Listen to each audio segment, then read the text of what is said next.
The morning my sister stood at the head of our father's conference table and told 11 board members that Price Capital Group belonged to her, I was sitting 3 chairs away. I did not interrupt.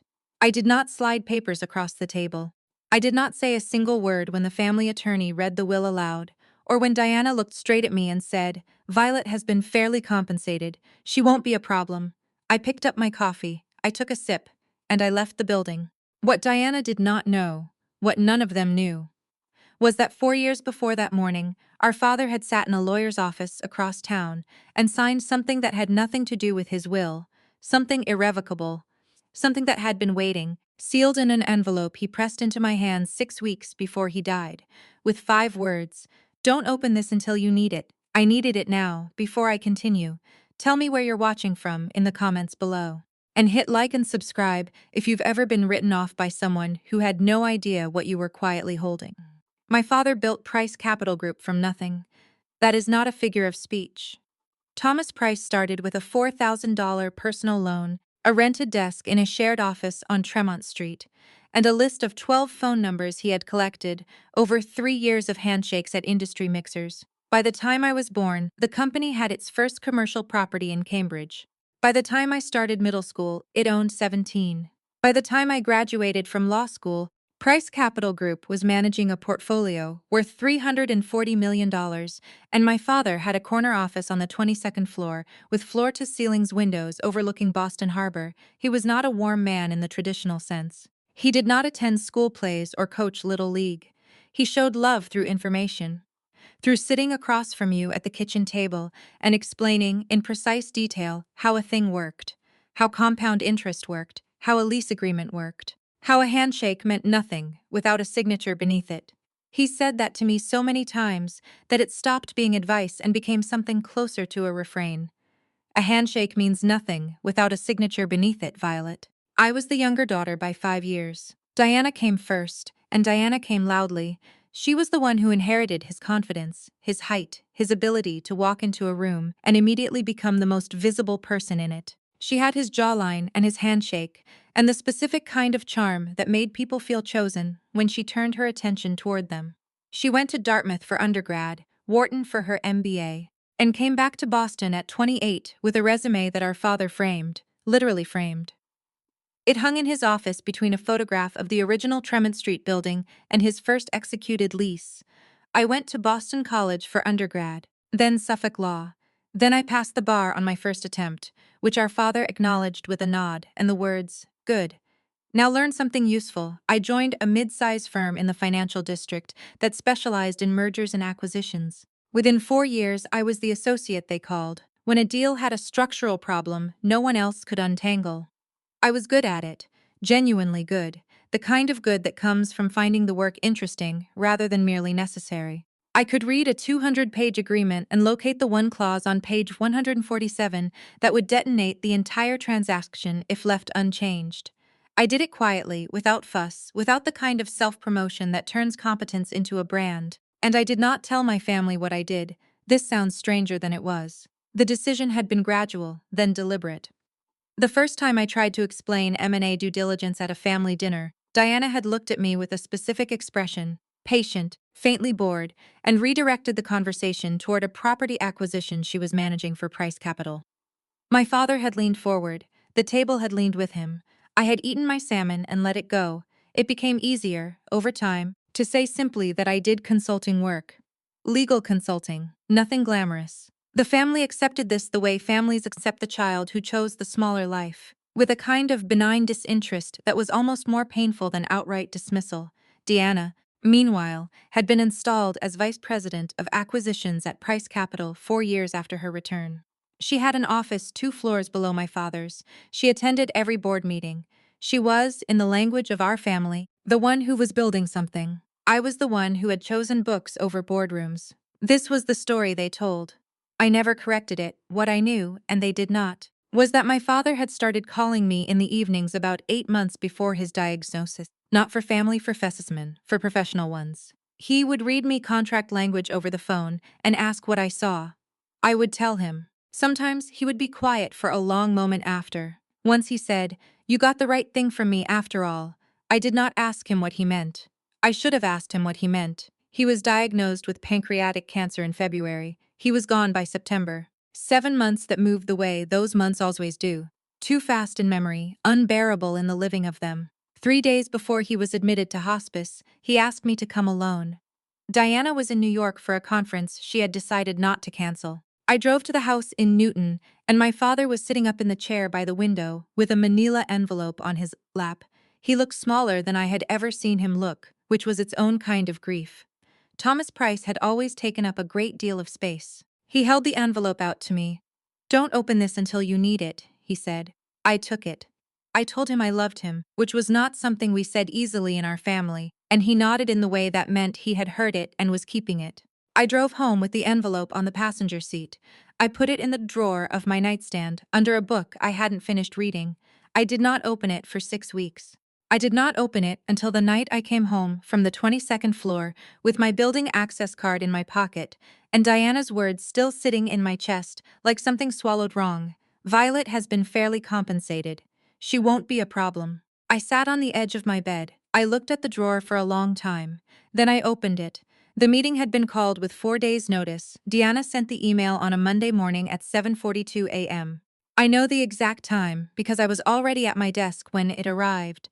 Coffee still steaming, working through a purchase agreement for a client whose closing was scheduled for the following week. The subject line read, "Price Capital Group, Emergency Board Meeting, Thursday 9 a.m., 22nd floor." The body of the email contained 3 sentences. The first said attendance was mandatory for all board-adjacent family members. The second said the agenda concerned the future leadership structure of the company. The third said formal attire was requested. I read it twice. Then I set my phone face down and finished my coffee. Diana had always understood the power of staging. She knew that the right room, at the right time, with the right clothes and the right language, could make a conclusion feel inevitable before a single word of argument had been spoken. It was one of the things she had genuinely learned from our father, and she had learned it well. The request for formal attire was not incidental. It was a signal. This is a ceremony, not a conversation. Come dressed for a conclusion. I wore a dark navy dress and my good coat. I arrived at 8:55. The conference room on the 22nd floor had been our father's favorite room in the building. It was long and spare, with an oval table that seated 14 and windows on 2 sides that caught the harbor light in a way that made every morning meeting feel more significant than it probably was. Thomas Price had held every major negotiation of his career in that room. He had shaken hands there, signed documents there, ended partnerships and begun them. The room still smelled faintly of the specific brand of coffee the building kept only on that floor, the one he had requested personally, and which no one had thought to change. 11 board members were present. 3 of them I had known since childhood, men who had watched me grow up at company Christmas parties and called me by name with the particular warmth reserved for the children of founders. The others were newer appointments. Diana's era, people who associated the Price name primarily with her. Our family attorney, Gerald Foss, sat at the far end of the table with a leather folder open in front of him and the careful expression of a man who had been briefed and did not enjoy what he knew. Diana stood at the head of the table. She was wearing a charcoal suit I had not seen before. Her hair was pulled back in the way she wore it for presentations, sleek, deliberate, not a strand out of place. She had a glass of water in front of her that she did not touch. She looked, I thought, exactly like a person who had been rehearsing this moment for a very long time. I sat down 3 chairs from her left. No one greeted me directly, a few people nodded. Gerald Foss looked at his folder. Diana waited until the room settled completely before she spoke. She was good at that. The pause before the sentence, the silence that told a room she was not in a hurry, that whatever was coming had already been decided. "Thank you all for being here," she said.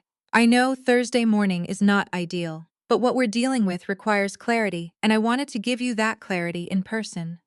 She nodded to Gerald, who opened his folder and withdrew a document in a clear plastic sleeve. He placed it on the table in front of him. 6 weeks ago, Diana continued, our father passed away after a 7-month illness. He did so with his affairs in order. His will was executed in this state, properly witnessed, properly notarized. Gerald will confirm the formalities. What I want to address this morning is the specific provision relating to Price Capital Group. Gerald cleared his throat. He read the relevant section aloud.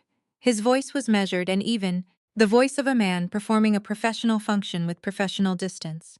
The language was standard. I recognized the structure immediately, the boilerplate of a straightforward bequest. Thomas Price, being of sound mind, hereby transferred his full ownership interest in Price Capital Group, including all associated assets, holdings, and governing authority, to his daughter Diana Renee Price. No conditions, no qualifications, complete and total transfer. I sat very still. Diana let the silence after Gerald's reading last exactly long enough. Then she looked directly at me. "Violet," she said, and her voice was careful in the way that knives are careful, precise, not gentle. "You have been a valued part of this family and a presence in this company. Dad loved you, we all know that. But his wishes were clear, and I think we owe it to his memory to honor them without complication." One of the older board members, a man named Harrison Coyle, who had known my father for 30 years, looked at me from across the table. Something moved in his face. I did not know then what it was. I would understand later. "Violet has been fairly compensated through the personal estate," Diana continued. She turned back to the room, folding me out of the conversation as smoothly as turning a page. "She won't be a problem."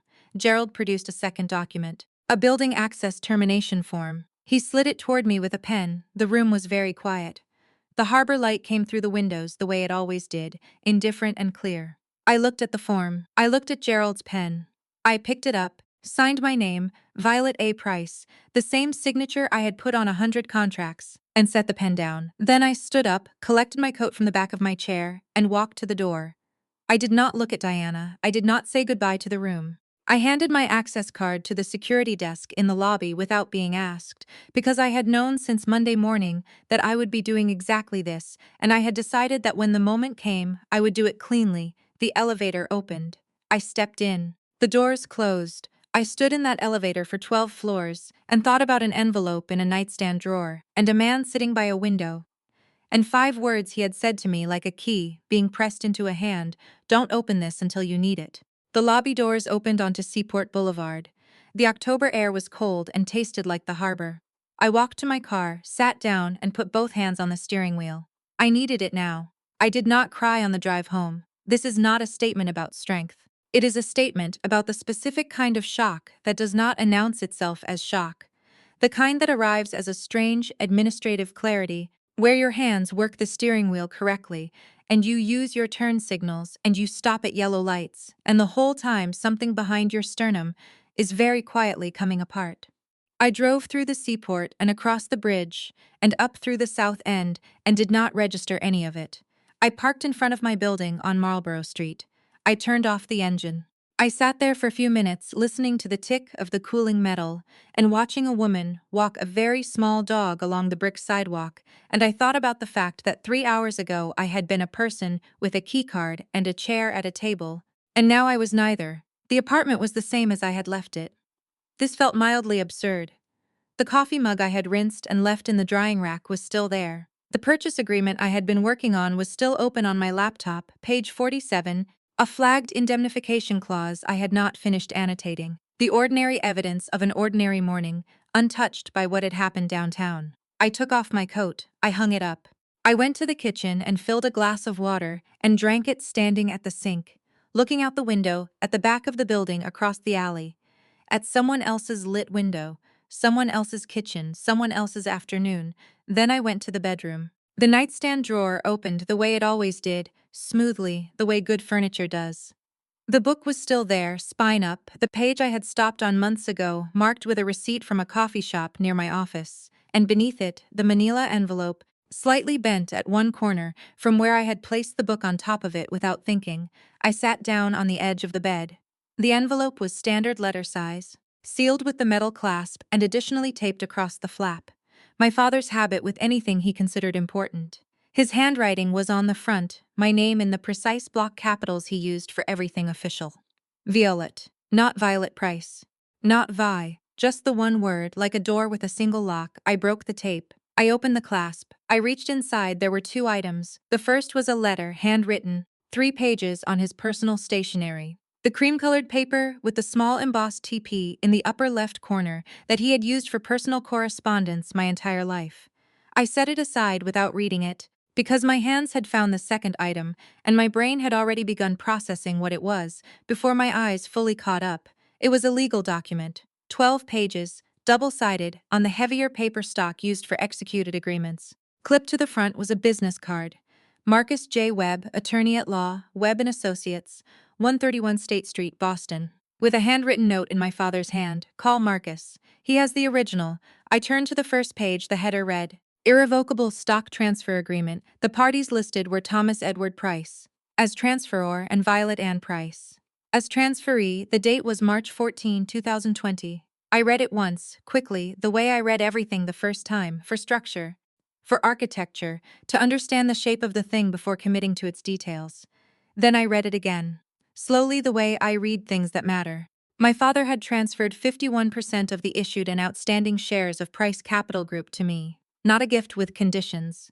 Not a bequest contingent on his death.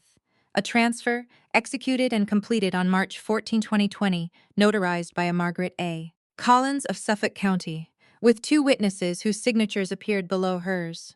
The language was unambiguous in the way that good legal drafting is always unambiguous, not because it tried to cover every scenario, but because it was precise about the one thing it needed to be precise about. The transfer was irrevocable. It had already occurred. As of March 14, 2020, Violet Ann Price owned 51% of Price Capital Group. I owned the company. I had owned it for 3.5 years without knowing it. I sat on the edge of the bed for a long time. The room was getting darker, the October afternoon collapsing into early evening the way it does in Boston, the light going amber and then gray without much ceremony. I did not turn on the lamp. I thought about my father on the phone, reading me contract language in the evenings. I thought about his voice, the specific flatness it had when he was testing something rather than asking. I thought about what Diana had done in 2019. I did not know then what it was specifically, but I knew from the document's recitals that something had happened, something that had caused my father to drive to a lawyer's office on State Street and do something quiet and permanent and tell no one. I thought about a handshake means nothing without a signature beneath it, Violet.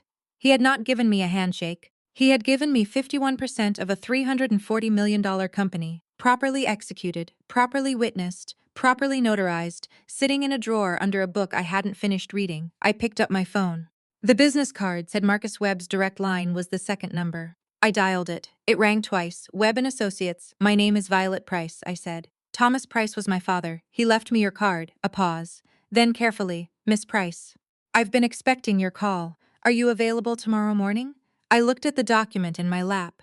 I looked at the date, March 14, 2020, and the notary seal and my father's signature, which I had seen on 1,000 documents in my life, and which looked exactly the same here as it always had, deliberate, unhurried. Certain. Yes, I said. 8 o'clock. I hung up. I set the phone down on the bed beside me. Then I finally picked up the letter, the 3 pages of cream stationery, and I read what my father had written in the last weeks of his life, in the careful block capitals of a man who wanted to be understood correctly. I will not repeat everything he wrote. Some of it was private in the way that letters from dying fathers are always private. But the part that mattered, the part that explained why he had done what he had done in that lawyer's office on State Street, why he had pressed an envelope into my hands and said those 5 words, that part I have thought about nearly every day since. He wrote, I watched Diana for a long time before I decided. I love her, but love is not the same as trust. And a company is not the same as an inheritance. You understand the difference. You always have. You just never thought I noticed. I folded the letter back along its creases. I put it in the envelope with the document. I put the envelope on the nightstand, not under the book this time, and I turned on the lamp. Then I opened my laptop and pulled up the annotated purchase agreement, page 47, the flagged indemnification clause I had not finished. I finished it. Marcus Webb's office was on the 4th floor of a federal-style building on State Street. 2 blocks from the waterfront, the kind of building that had been there long enough to feel like it belonged to a different era of the city. Heavy stone facade, brass fittings, a lobby that still had a human being sitting at the reception desk, rather than a touchscreen kiosk. I arrived at 7:53. The receptionist offered me coffee. I accepted it, because I had been awake since 4:30, and the October cold had followed me in from the street, and I needed something to do with my hands while I waited. Marcus Webb's came out at exactly 8 o'clock. He was older than I expected, mid-70s, compact, with the unhurried movements of someone who had long since stopped trying to appear busy. He wore a dark suit and no tie and wire-rimmed glasses that he removed when he shook my hand. His grip was firm and brief. He looked at my face with the particular attention of a person assessing whether you are going to be steady, and I held his gaze and let him look. "You have the copy," he said. It was not a question. "I do. Good. Come in." His office was exactly what the building promised.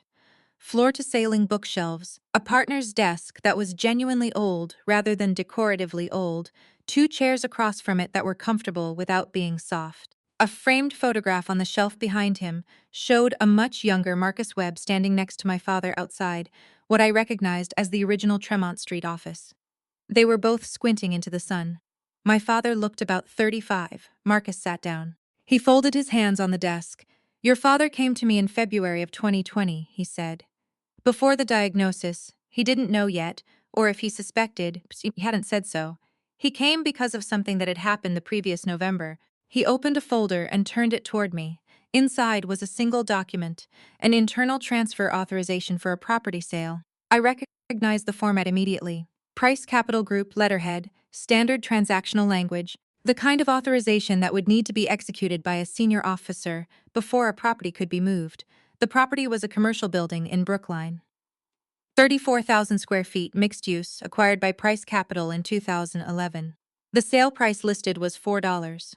$2 million. The signature authorizing the sale was Diana's. "The board hadn't approved this," Marcus said. "Your father hadn't been consulted. The buyer was a holding company with no public-facing principals. It took your father's own attorney 3 weeks to trace it back to a group that Diana had a prior relationship with. The sale was below market by approximately $800,000.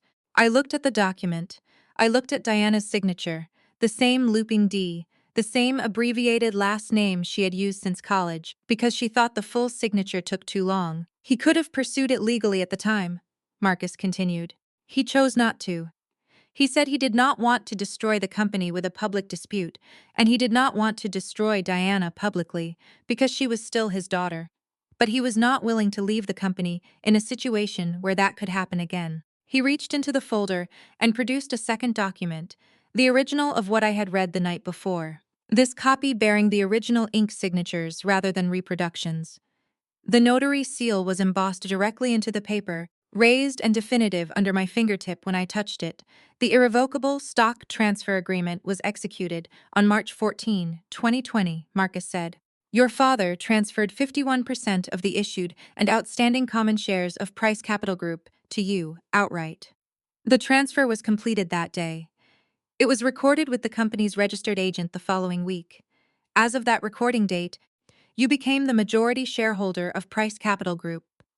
He let that sit in the room for a moment. "The will Diana presented to the board," I said, "the one transferring his ownership interest to her, addresses his personal ownership interest as it existed at the time of drafting," Marcus said, "which by that point was 49%. The will is valid. It simply doesn't convey what Diana believes it conveys.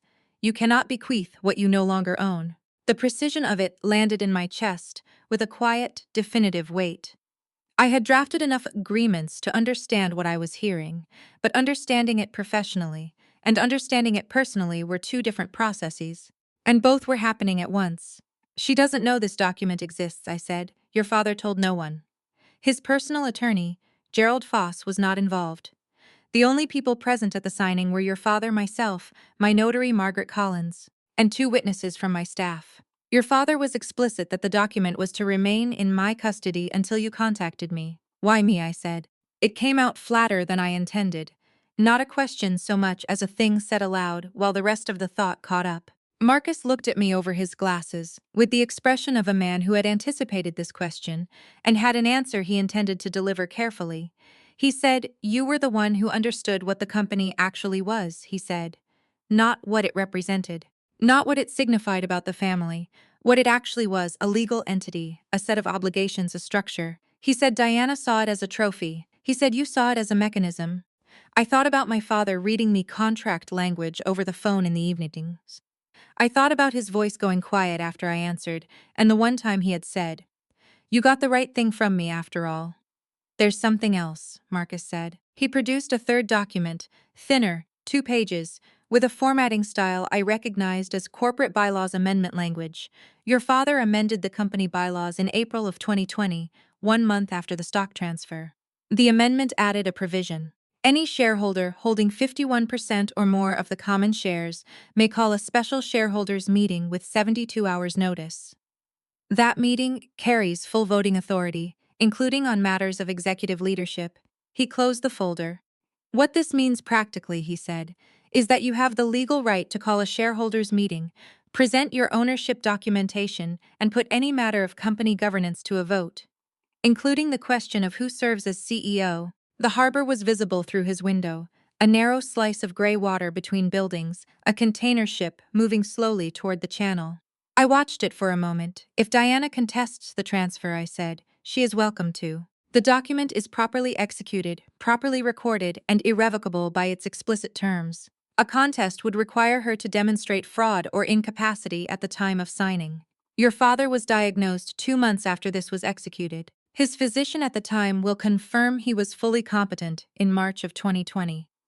A contest would also require her to do so publicly, in a forum where the existence of the Brookline transaction would become part of the record. He said this last part without emphasis, which was its own kind of emphasis.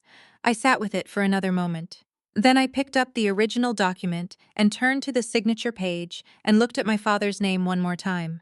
The deliberate block capitals. The unhurried hand. The man who had spent 40 years understanding that what mattered was not what was said, but what was signed. I'd like to call a shareholders meeting, I said. Marcus Webb allowed himself something that was almost a smile. I had a feeling you would, he said. I've already prepared the notice. The notice went out on a Tuesday. Marcus filed it through the proper channels. Registered mail to each shareholder of record. Email to the company's registered agent. A copy forwarded to Gerald Foss in his capacity as the estate's attorney. 72 hours notice as the bylaws required. The meeting was set for Friday morning, 10 o'clock, 22nd floor. I did not tell Diana it was coming. I went back to work on Wednesday. My own work, the M&A practice, the purchase agreement I had closed out the previous week, the 2 new matters that had come in while I had been navigating the geography of my family's collapse. There is something steadying about contract language when everything else is in motion. The sentences mean exactly what they say. The obligations are enumerated. The consequences of breach are specified in advance. I have always found this more comforting than most people find it, which probably explains certain things about me. I was at my desk Thursday afternoon when my phone rang. The number was Diana's. I looked at it for 2 full rings, then I answered. "What is this meeting?" she said. No greeting. Her voice had the particular texture it got when she was controlling anger. Smooth on the surface, pressure underneath. Like a lid on something boiling. "A shareholders meeting," I said. "The notice should have arrived this morning." "I know what the notice says, Violet. I'm asking what you think you're doing, exercising a right under the company bylaws. You are not a shareholder." I did not answer immediately. I let the silence sit between us for a moment the way Marcus had let silences sit, not dramatically, just long enough to let the weight of what had been said become apparent. "The meeting is at 10, I said. "I'll see you Friday." She said something after that. Something about lawyers, something about Gerald. Something about how our father would have wanted this handled differently. I listened to the shape of it without absorbing the content, the way you listen to weather. Then I told her good night and ended the call. I sat for a moment with the phone in my hand. Then I called Marcus. She called, I said. I expected she would. How did she sound? Controlled. Angry underneath. Did she mention the document? No. She said I wasn't a shareholder. Good, Marcus said. That means she doesn't know. If she knew, she'd have led with it. I thought about that. About what it meant that Diana had spent the last 6 weeks believing she had won completely, believing the envelope my father had pressed into my hands was sentimental. A letter, perhaps, or old photographs, or the kind of thing a dying man leaves a child he feels he has not adequately acknowledged. It had not occurred to her that he would have done something structural, something permanent. Something that could not be argued with in a conference room or smoothed over by a family attorney. It had not occurred to her because she did not believe he saw me that way. That was the miscalculation. Not legal, not tactical, something older and simpler than that. The party was that same Thursday evening. I learned about it from my cousin Renata. who texted me at 7 p.m. with a photograph and 3 question marks. The photograph showed the main room of my parents' house in Newton, the one with the French doors, and the good rugs, and the portrait of my father's parents that had hung above the fireplace since before I was born. The room was full of people.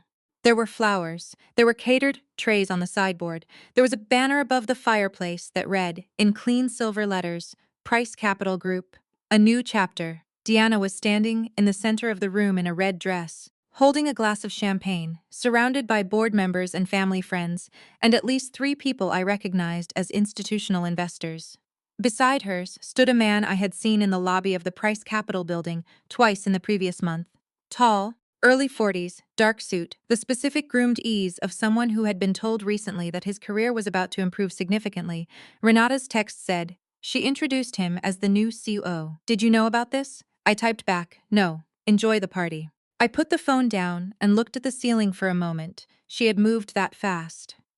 4 days after the board meeting, she had thrown a celebration, introduced an executive appointment, and redecorated the narrative with flowers and catering and a banner printed in the company's colors. It was, I had to acknowledge, efficient. It was exactly what someone would do if they believed the ground beneath them was stable. I thought about the man in the red dress photograph, the new COO, the career about to improve. I thought about what his Thursday evening looked like and what his Friday morning was going to look like and whether those two things resembled each other at all. What I did not think about was calling anyone in that room. I did not call Diana back. I did not call my mother, who was almost certainly there, standing near the fireplace with a glass of white wine, watching her older daughter accept congratulations with the practiced grace of someone who had been rehearsing this for years.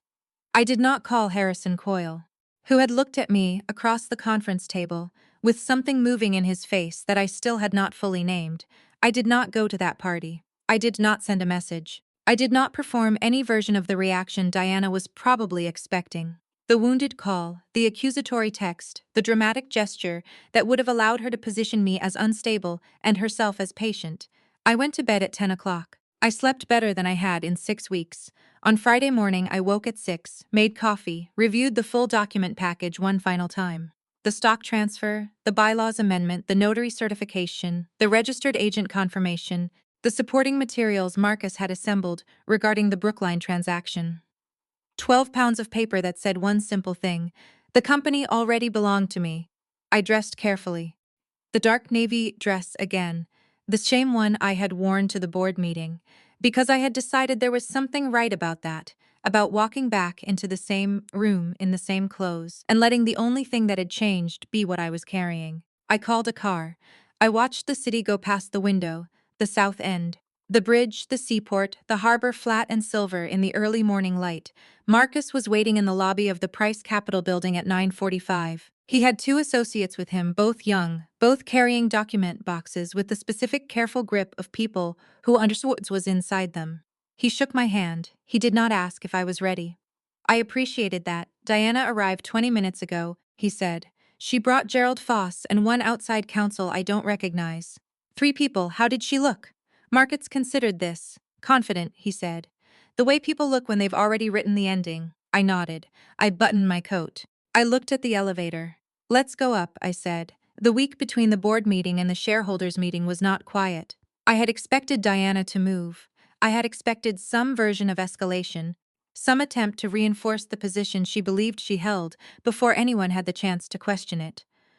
What I had not fully anticipated was the specific form it would take, or how far she was willing to go.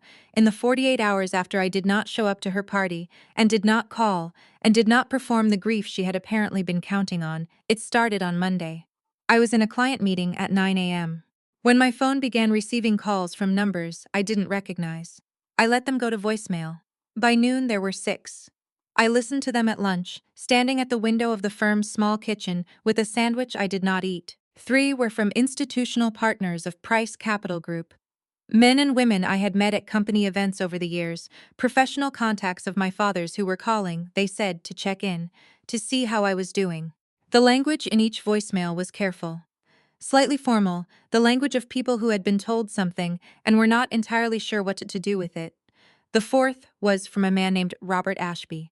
a real estate developer who had partnered with Price Capital on 3 projects in the previous 5 years. His message was longer than the others and less careful. He said he had heard I had been going through a difficult time since my father's passing. He said he understood grief could affect people in unexpected ways. He said he hoped I was getting the support I needed, and that he was sure the transition at the company would go smoothly once things settled. I listened to it twice, then I called him back. He answered on the second ring, and I could hear in the half-second pause before he spoke that he had not expected me to call. "Violet," he said, "I'm glad you reached out. I just wanted you to know." "Robert," I said, "what exactly did Diana tell you?" Another pause. "Longer this time. She mentioned you'd been struggling," he said, more carefully now, since Thomas passed. That the transition had been hard on you emotionally, and that the family was concerned." "Concerned," I said. "She said there had been some erratic behavior. That you'd shown up to the board meeting in a state, and that the family had decided it was best for everyone if you took some time." I stood at the window and looked at the street below and thought about the specific architecture of what Diana had built, how quickly she had built it, how neatly. Grief as explanation, instability as preemptive defense. If Violet does something unexpected, if Violet produces a document, if Violet walks back into that building, here is the story that explains it away. She's not thinking clearly. She's not well. The family is worried about her. It was, I recognized, the work of someone who understood that a narrative planted early is much harder to uproot. Later, "I appreciate you telling me that," I said. My voice was even.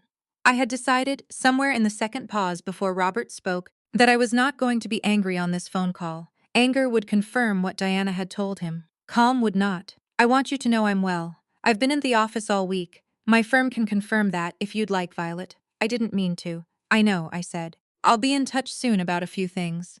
I think you'll find the situation at Price Capital becomes clearer very shortly." I ended the call. I noted the date, the time, the substance of what Robert Ashby had told me. I opened the voice memo app on my phone and recorded a summary of the conversation while it was fresh, including Robert's specific language. Erratic behavior, struggling, the family was concerned. I did the same for the other voicemails, then I called Marcus. "She's been calling the partners," I said, "telling them I'm unstable." A brief silence. "Did anyone record these conversations? I have a summary of a callback I just did." He confirmed what she told him. "I recorded it." "Good," Marcus said. "Save everything. This pattern of conduct may become relevant." I thought about the word relevant and what it meant in a legal context, how things that seemed like personal cruelties had a way of becoming exhibits. On Tuesday evening, Diana sent a formal letter through Gerald Foss. It arrived by email at 7:43 p.m. Gerald's name in the header, the language precise in the way that legal letters are precise when someone wants them to be taken seriously. It requested that I return the company laptop I had taken from the building. I had not taken a company laptop. I had taken my personal bag, but the accusation was beside the point, and that I sign a non-disclosure agreement covering all matters related to Price Capital Group. Its operations, personnel, and family affairs. The NDA was attached. It was 17 pages. I read all 17 pages. Buried on page 11, in a subsection titled Consideration, was a payment offer, $75,000, described as a final and complete settlement of any claims Violet Ann Price might have against Price Capital Group or its current leadership. $75,000. The company was worth $340 million. I sat with that number for a long moment. Then I forwarded the entire document to Marcus with a single line. "See page 11, subsection 4C.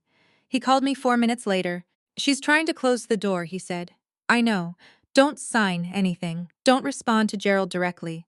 I'll handle the reply." "What will you tell him?" "That my client is reviewing the matter and will respond in due course," Marcus said. Which is attorney language for, "We see what you're doing and we are not doing it." I almost smiled at that. Wednesday I went to the office at 7 and stayed until 8.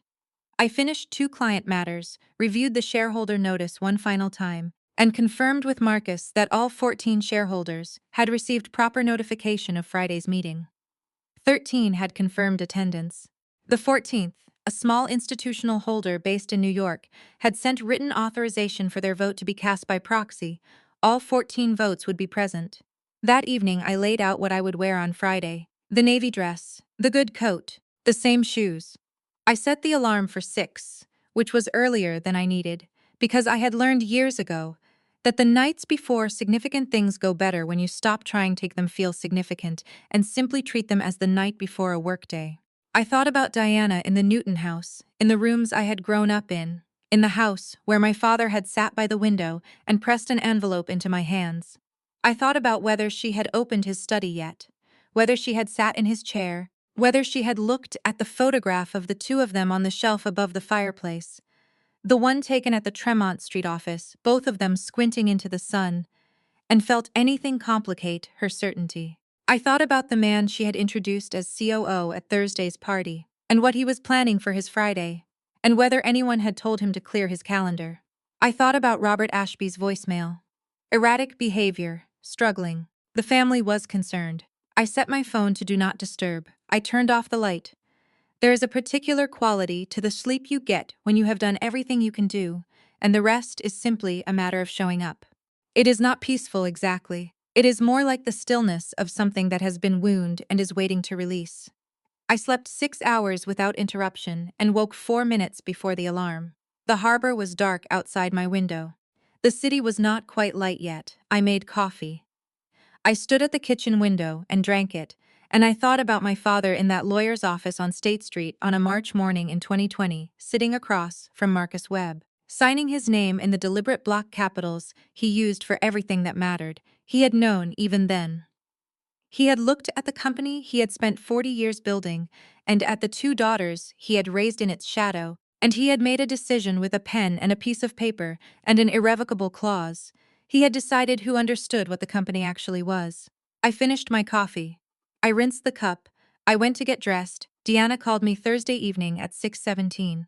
I was in Marcus's office, going through the final document package for the fourth time.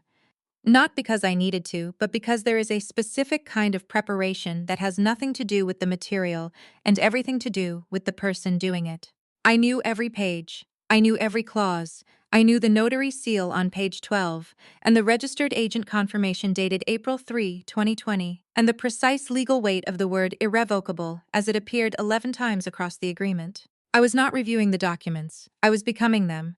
My phone lit up on the corner of Marcus's desk. Diana's name on the screen. Marcus saw it. He looked at me. I looked at the phone. "Your call," he said.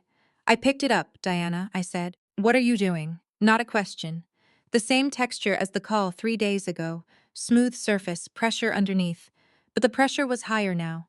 Something had changed in the 48 hours since the NDA letter. I could hear it in the half-beat before each word, the specific rhythm of someone who had been doing their own investigating and had not found what they were hoping to find.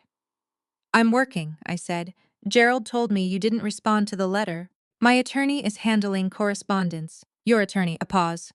"Since when do you have an attorney, Violet?" I did not answer that. "I know Dad met with someone," she said. The words came out slightly faster than the ones before them, which told me she had been holding this particular sentence for a while, waiting to see what effect it would have.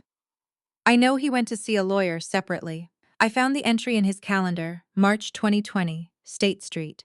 I had someone look into the firm. Webb and Associates. Estate and corporate work. She let that sit for a moment. I let it sit with her. "Whatever he signed," she said, "it won't hold up. He was already sick. He wasn't thinking clearly by that point." "We have his medical records, Violet. We can demonstrate.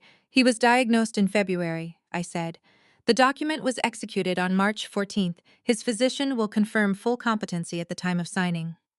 "I'd be careful about the medical records argument, Diana. It cuts differently than you think." Silence. It was a different quality of silence than the ones before it. Not the controlled pause of someone managing a conversation.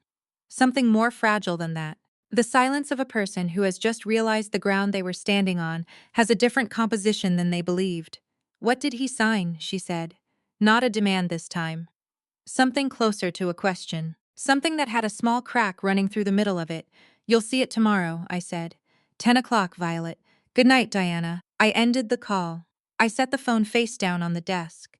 I looked at Marcus, who had been watching me from across his desk, with the stillness of a man who had spent 50 years in rooms where things were decided. "She knows something exists," I said.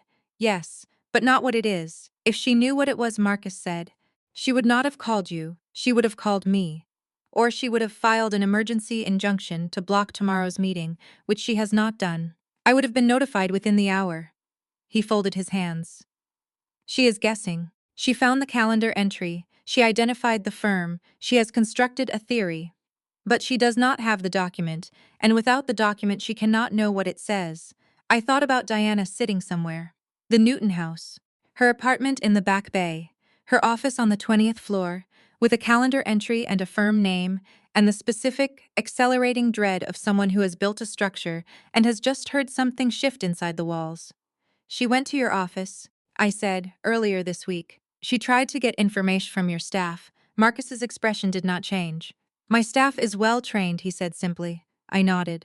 I looked back at the documents. There was one more piece. Marcus had mentioned it on Tuesday, but had held the formal presentation for tonight, and now he opened a separate folder and placed it on the desk between us. It was thinner than the others.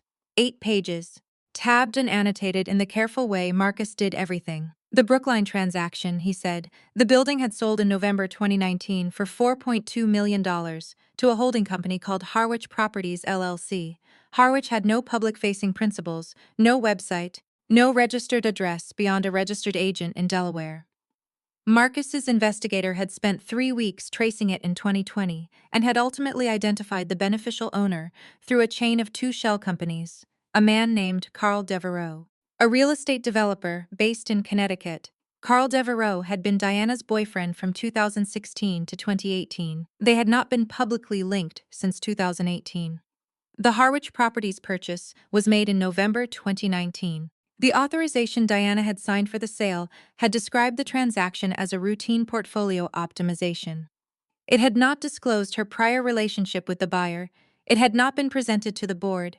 It had not been approved by my father, who had learned of it 3 weeks after closing, when his own accountant flagged the sale price as anomalous. The below-market discount, the $800,000 gap between what Harwich paid and what the building was worth, had benefited Carl Devereaux directly. I read through the 8 pages carefully. I noted the dates, the amounts, the chain of entities, the specific provision in the Price Capital Group bylaws that defined self-dealing transactions and required full disclosure. This constitutes a breach of fiduciary duty, I said. At minimum, Marcus said. It may also constitute fraud. We have not pursued criminal referral. Your father chose not to, and that decision stands as his. But the breach of fiduciary duty is documented. It is supported by the transaction records, and it is directly relevant to a shareholder vote on executive leadership. I set the pages down. When do we present this? After the stock transfer is confirmed and the vote on leadership is called. The transfer establishes your authority to call the vote. The Brookline documentation provides the substantive grounds for the board to act. He paused. The sequence matters. Authority first, substance second. You cannot introduce the grounds for removal until the room has accepted that you have the standing to call the question. I understood. I had built enough arguments to know that structure was not decoration, it was the argument. The order in which things were presented determined what they meant. There's one more thing, Marcus said. He produced a single sheet, a printed email chain, 3 messages. The top message was from Diana to Gerald Foss, dated 2 days after the board meeting. The relevant sentence, which Marcus had highlighted in yellow, read, Dad mentioned once that he'd spoken to a separate attorney, but I always assumed it was about the Nantucket property. I don't think there's anything there, but let me know if you find anything in his files. I read it twice. She knew he had met with someone, I said. She knew before the board meeting. She knew there was a possibility, Marcus said. She chose to proceed anyway, on the assumption that whatever existed either didn't affect her claim or could be managed after the fact. I thought about that. About the specific quality of confidence it required to proceed with a public declaration of ownership. When you knew your father had met privately with a separate attorney and you did not know what had been discussed. The confidence of someone who had spent her entire life being the one the room organized itself around. The confidence of someone who had never seriously considered that the outcome might not be the one she expected. She'll contest it, I said. She will try, Marcus said, but contesting an irrevocable transfer requires demonstrating fraud or incapacity. We have the physician confirmation, we have 2 independent witnesses, we have the registered agent recording, and we have... He gestured toward the Brookline folder, a documented reason why your father had every rational motive to act exactly as he did. He closed both folders. He looked at me over his glasses. "Violet," he said, "your father was a careful man. He did not do this hastily. He chose the right instrument, he chose the right attorney, and he chose the right moment. The only thing left to do is walk into that room tomorrow and let the documents speak."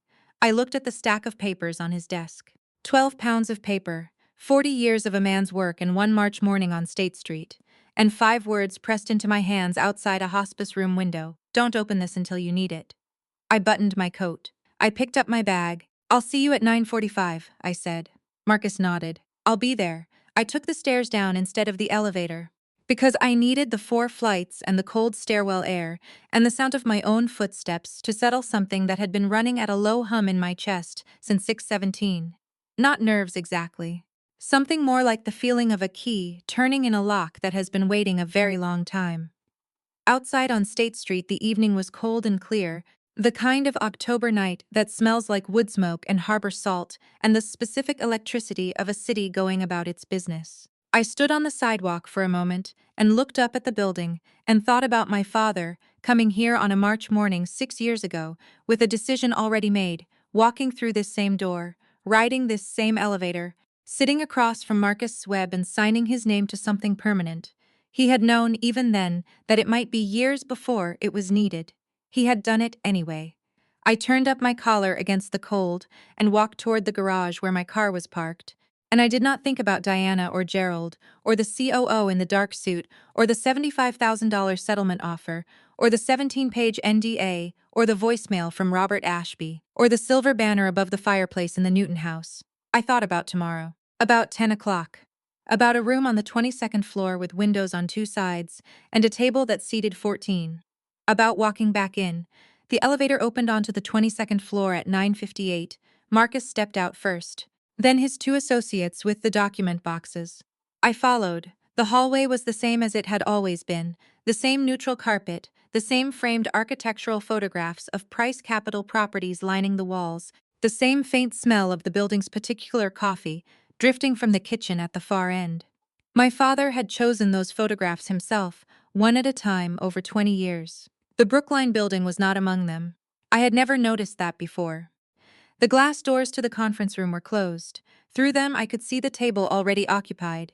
Figures in suits arranged in chairs, the particular posture of people waiting with varying degrees of patience. I could see Gerald Foss at the far end, his leather folder open. I could see Harrison Coyle in his usual chair, third from the left. I could see the backs of 2 people I did not recognize. Diana's outside counsel, presumably positioned near her end of the table. I could see Diana. She was standing at the head of the table, the same position she had occupied 2 weeks ago. In the charcoal suit she had worn then replaced today with something darker, black, structured, the kind of suit that communicates authority without asking permission. Her hair was the same, pulled back, not a strand displaced. She was speaking to someone beside her when the glass doors opened, and she stopped mid-sentence and turned. Our eyes met. She held my gaze for exactly 1 second. Then she looked at Marcus. Then at the document boxes his associates were carrying. Something moved across her face. Fast, controlled, gone before it fully arrived. She turned back to the person beside her and finished her sentence. I walked to the opposite end of the table from Diana and sat down. Marcus sat to my right. His associates placed the document boxes on the credenza along the wall and remained standing. The room settled. 14 shareholders were present or represented. Harrison Coyle, 7 other long-term board members, 4 institutional representatives, the New York proxy whose authorization sat in Marcus's folder, Gerald Foss as a state counsel, Diana's outside attorney, a woman in her 50s with close-cropped silver hair and the specific composure of someone billing by the hour and unbothered by either outcome. Diana called the meeting to order at 10 o'clock precisely. "Thank you all for coming on short notice," she said. Her voice was the same as it always was in rooms like this, measured, projected, carrying without effort. "I want to acknowledge that this meeting was called by a party whose standing I intend to formally contest. However, in the interest of transparency and in deference to proper process, I've chosen to participate rather than seek an injunction so that any questions can be addressed directly." She looked at me when she said whose standing I intend to formally contest. I looked back. "I'd like to understand," Diana continued, "on what basis this meeting was called, and what documentation supposedly supports it." Marcus stood. He did not raise his voice. He did not use the language of confrontation. He had been doing this for 50 years, and he understood that the most powerful thing a person could do in a room like this was be very, very calm. "My name is Marcus Webb," he said. "I am an attorney at law licensed in the Commonwealth of Massachusetts, and I represent Violet Ann Price in this matter. I called this meeting on behalf of my client pursuant to Article 7, Section 3 of the Price Capital Group bylaws, which grants any shareholder holding 51% or more of the company's common shares the right to call a special shareholders meeting with 72 hours' notice." He reached into the folder in front of him and produced the first document. On March 14, 2020, Thomas Edward Price executed an irrevocable stock transfer agreement, transferring 51% of the issued and outstanding common shares of Price Capital Group to Violet Ann Price. The transfer was notarized by Margaret A. Collins of Suffolk County on the same date and recorded with the company's registered agent on March 21, 2020. He placed the document on the table. His associate carried a copy to each shareholder simultaneously, 14 copies, distributed in under 30 seconds, the choreography of preparation. The room was quiet in the way rooms get quiet when something unexpected has been placed in front of people and they need a moment to understand what they are looking at. Diana's outside counsel picked up her copy immediately and began reading. Gerald Foss opened his copy and went to the signature page first, which is what any experienced attorney does. You confirm the signatures before you read the language. Because the language doesn't matter if the signatures don't hold, Diana did not pick up her copy. She looked at Marcus. Her expression had not changed. The control was extraordinary. I watched it and recognized it as the product of genuine effort, the face of someone holding a very heavy thing with both hands and refusing to let anyone see the weight. "This document," she said, "was executed when my father was already ill. His capacity at the time of signing is confirmed by his treating physician, Dr. Anand Mehta of Massachusetts General Hospital." In a written statement which I have here, Marcus produced a second document. Dr. Mehta confirms that Thomas Price was evaluated on March 10, 2020, 4 days before the signing, and was found to be fully competent, fully oriented, and experiencing no cognitive impairment. The cancer diagnosis had been made 3 weeks prior. The prognosis was serious. His cognitive function was not affected. A second round of copies went around the table. Diana's outside counsel looked up from her reading. She leaned toward Diana and said something in a voice too low for the room to catch. Diana's jaw tightened by a fraction. "The document was executed in secret," Diana said. "Without notice to the board, without notice to the family. There is no legal requirement," Marcus said, with the patience of someone explaining something for what is not the first time, "that a shareholder notify the board or his family before transferring his own shares." Thomas Price owned those shares outright. He had the unilateral right to transfer them to whomever he chose, whenever he chose, without notice to anyone. Silence again. Harrison Coyle had been reading his copy carefully since it was placed in front of him. He was a deliberate reader. I had watched him review documents at enough family events to know that he did not skim, did not jump to conclusions, worked through a thing from beginning to end before he spoke. Now he set the document down on the table in front of him and looked at the signature page one more time. Then he looked up. "I recognize this signature," he said. The room turned toward him. Harrison Coyle was 71 years old and had been on the Price Capital Board for 22 years. He had the specific authority of someone whose credibility had been built over decades rather than claimed in a single moment. "I was present at a lunch with Thomas in March of 2020, he said. He mentioned he had an appointment that afternoon on State Street. He said he was handling something he'd been meaning to do for a long time." He paused. "He didn't say what it was. I didn't ask. But I remember thinking he seemed settled. The way he got when a decision had been made, he looked across the table at me. The thing I had seen in his face 2 weeks ago, the thing I had not been able to name, I understood it now. He had known something was possible. He had not known what. He had watched me sign my name to the access termination form and walk out of the room, and he had sat with what he knew and waited. "The signature is Thomas's," Harrison said simply. "I've seen it on 1,000 documents. That's his hand." Diana's outside counsel leaned in again. This time Diana shook her head slightly, a small, tight movement, barely visible. The counsel sat back. "I'd like to introduce one additional matter," Marcus said, "relevant to the question of executive leadership. He nodded to his associate, who distributed a third set of documents, 8 pages each.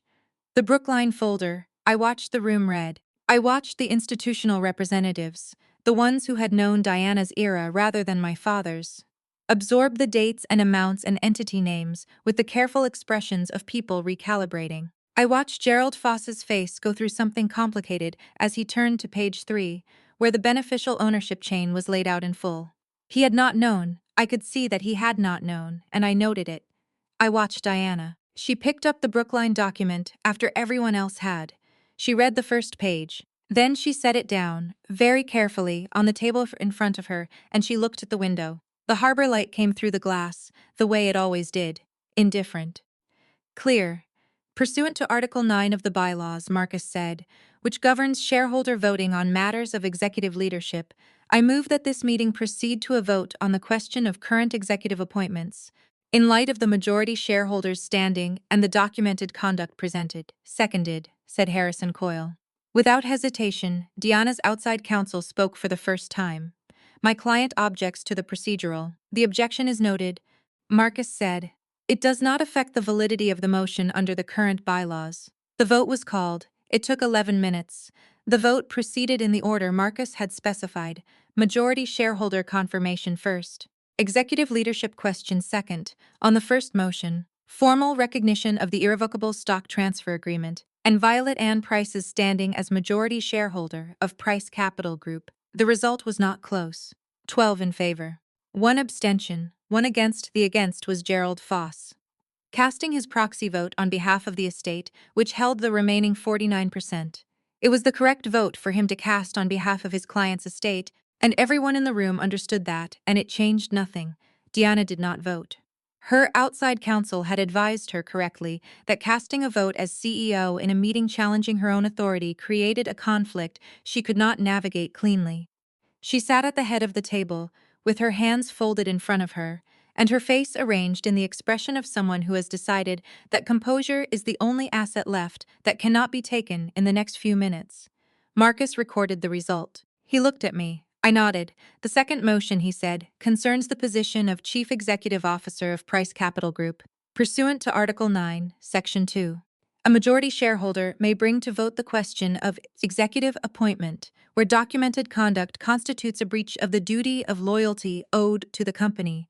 He placed his hand on the Brookline folder.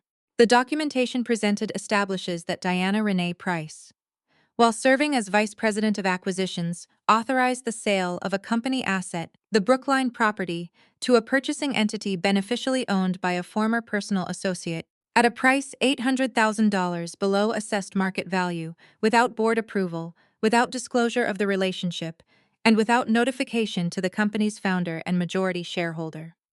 This constitutes, at minimum, a breach of fiduciary duty under Massachusetts corporate law and a violation of the self-dealing provisions of Article 12 of the company's own bylaws. Diana's outside counsel was on her feet. The conduct described predates my client's appointment as CEO and cannot. The conduct predates the appointment, Marcus said, but the appointment was made without the board's knowledge of that conduct. The question before this meeting is not whether the conduct can be punished retroactively. The question is whether, in light of the documented conduct, this company's majority shareholder has confidence in the current executive appointment. That is a forward-looking question, and it is squarely within the scope of this motion. He sat down. The outside counsel remained standing for a moment. Then she sat down too. Harrison Coyle spoke without being called upon, which was the privilege of 22 years on the board, and a voice that rooms had learned to make space for. I've been on this board since 2004, he said. Thomas Price built this company from a rented desk and a list of phone numbers. And the thing he cared most about, more than the portfolio value, more than the square footage, more than any of it, was that the people inside this company could be trusted with it. That was his standard, not talent, not pedigree. Trust, he paused. I think we all know what he would want us to do. The room was very still. The vote on executive leadership took 4 minutes to call and record, 10 in favor of removal. 2 abstentions. 1 against. Gerald Foss again, correct and consistent. One non-participation. Diana's outside counsel, who had advised her client not to cast a conflicted vote, Deanna Renee Price was removed as CEO of Price Capital Group by a vote of the shareholders. Effective immediately, the room absorbed this for a moment. Then Diana stood up. Her chair rolled back hard against the credenza behind her. Not thrown, not dramatic, just the physics of a person rising from a seated position with more force than they intended, the body doing something the mind had not fully authorized. The sound of it in the quiet room was very loud. She looked at the table. She looked at the vote tally. Marcus had written on the notepad in front of him. She looked at Harrison Coyle, who met her gaze steadily and did not look away. Then she looked at me. Her face had finally let go of its arrangement, not collapsed. Diana did not collapse. It was not in her construction, but the surface had come off it, and what was underneath was something I recognized from childhood. From the specific expression she had worn at 7 years old when something she expected to be hers was given to someone else. Raw and disbelieving and burning very hot. "This isn't over," she said. Her voice was controlled, but barely. "You have no idea how to run this company. You have never run anything. Dad would not have wanted this. He would not have, Diana." I said it quietly. Not loudly, not sharply. The way you say a word when you want it to land rather than travel. She stopped. I looked at her across the length of the table, the oval table our father had chosen, in the room he had loved, with the harbor light coming through the windows the way it always had. "He signed it on March 14th, I said. "He drove to State Street. He sat across from an attorney, and he signed his name to a document that took everything he spent 40 years building and put it in my hands. He did it alone. He did it carefully. He did it in full possession of his faculties. 4 days after a medical evaluation confirmed it." I paused. "He knew exactly what he wanted, Diana." "He always did." She looked at me for a long moment. Her hands were at her sides, and I could see that they were not entirely still. A small, involuntary tremor in the right one, the kind that comes when the body is processing something the mind has not yet accepted. "You can contest the transfer," I said. "That's your right. Marcus will tell you what that process looks like, and what evidence will become part of the public record when you do." I let that sit. The Brookline folder was still on the table in front of every person in the room. Diana's outside counsel put a hand on Diana's arm. Not urgently, just present. Diana looked at the counsel's hand. Then she looked back at me, and something shifted in her face. Not defeat exactly. Something more specific than defeat. The particular expression of a person who has understood, fully and finally, that the structure they were standing in has been load-bearing something they did not account for, and it is no longer there. She picked up her leather portfolio from the table. She straightened it against her chest. The man she had introduced at Thursday's party, the new COO, the dark suit, the career that was about to improve, had been sitting 2 seats to her, right in a chair he had occupied since 9:45 without saying a single word. He had read each document as it came around the table. He had sat through the motions and the votes and Harrison's testimony and all 11 minutes of it. Now he stood up, quietly, and collected his own portfolio and walked to the door without speaking to anyone. He did not look at Diana on his way out. The door closed behind him with the particular sound of expensive hinges doing their job. Diana watched the door for a moment, then she walked out of the room, not fast, not slow. The walk of someone who has made a decision about how they are going to leave, because the leaving is the last thing they can control. And she was still, in the end, her father's daughter. She understood that how you exit a room is part of the record. I watched her go. The glass doors swung shut. Through them, I could see her in the hallway, walking toward the elevator, her back straight, her portfolio under her arm, her heels on the neutral carpet making no sound at all. The elevator opened. She stepped in. The doors closed. Harrison Coyle exhaled slowly. He set his copy of the stock transfer document down on the table with the careful deliberateness of a man setting down something heavy. "Well," he said, to no one in particular. Someone across the table made a sound that was not quite a laugh, and not quite not one. Marcus was already writing. Date, time, result, record. The machinery of documentation continuing its work, indifferent to the human weight of what had just occurred. I sat for a moment in the chair I was sitting in and looked at the harbor through the windows.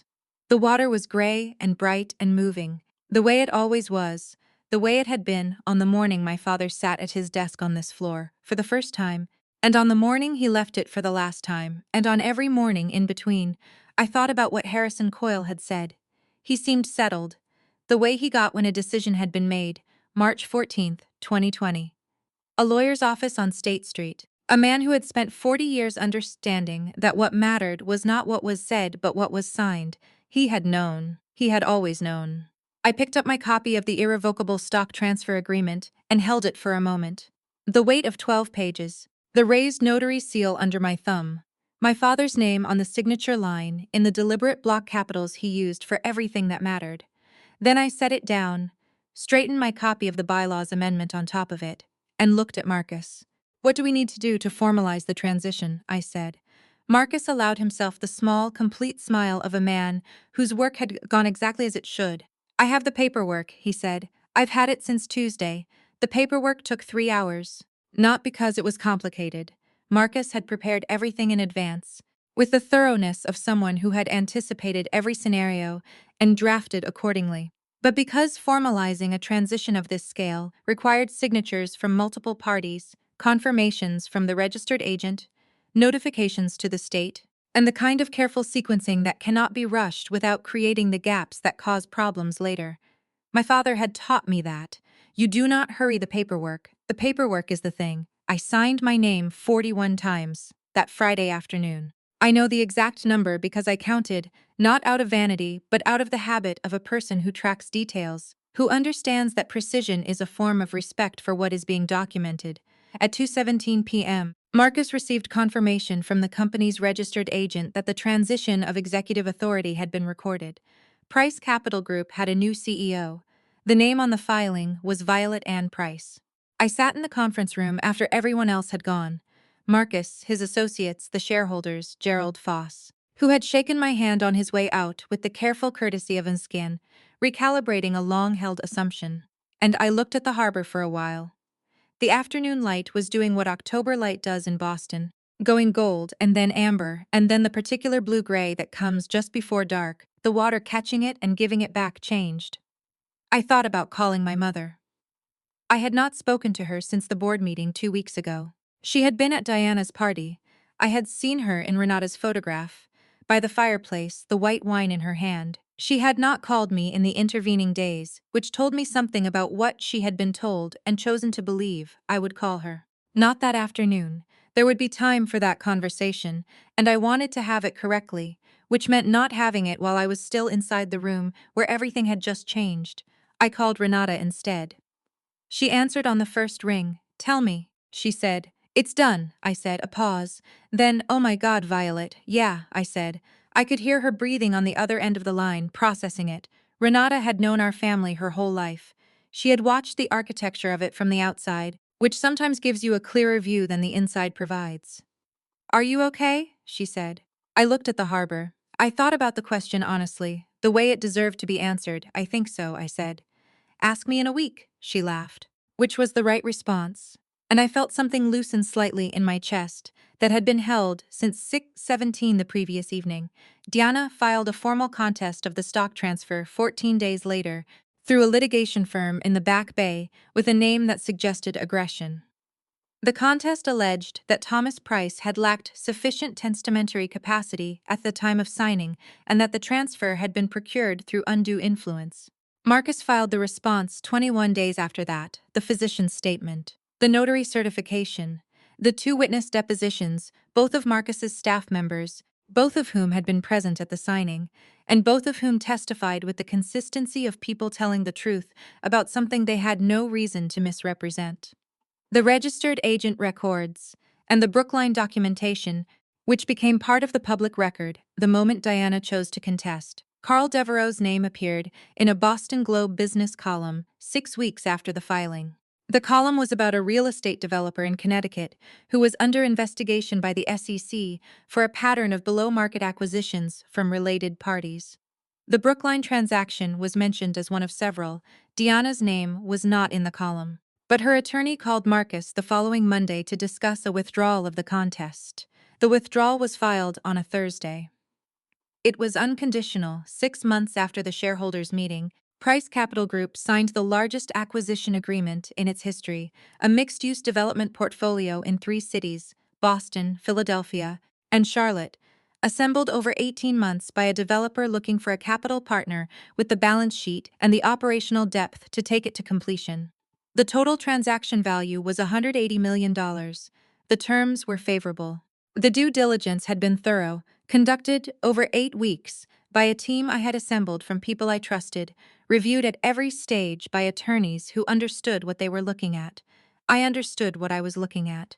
The closing dinner was at a restaurant in the seaport, 22 people around a long table, with the harbor visible through the windows, the way it always was in this city. This harbor that my father had looked at from his office for 40 years and that I had been looking at since I was small. Harrison Coyle was there. Marcus Webb was there, though he had officially retired 2 months prior and had made a specific trip back to Boston for the occasion. The developers team was there, and our bank, and the attorneys, and Renata, who had no official role in the transaction, but whom I had invited, because some things should be witnessed by people who were there at the beginning. Harrison gave a short toast.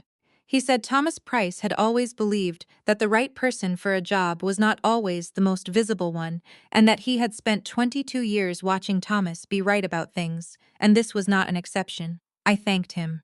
I said my father had been a careful man, and that the most important thing he had ever done for this company was done quietly, alone, on a March morning 6 years ago, in a lawyer's office 2 blocks from where we were sitting.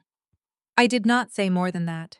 Some things do not need elaboration. The office on the 22nd floor was the same as it had always been.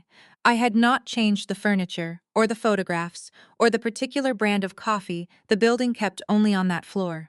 The portrait of my grandparents that had hung in the Newton house was moved there.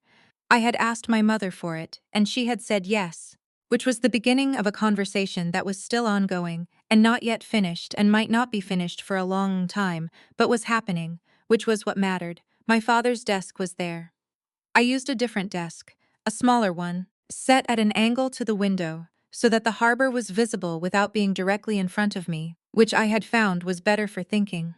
But his desk was there, along the wall below the photographs, and some mornings I put my coffee on it while I read the morning reports. The way you set something down in a place that feels right without being able to fully explain why. One evening in March, 6 years to the month after a man had sat across from Marcus Webb on State Street and signed his name to something permanent. I stayed late after everyone had gone. The office was quiet. The harbor was dark and lit with the reflections of the city, the water moving the way it always did.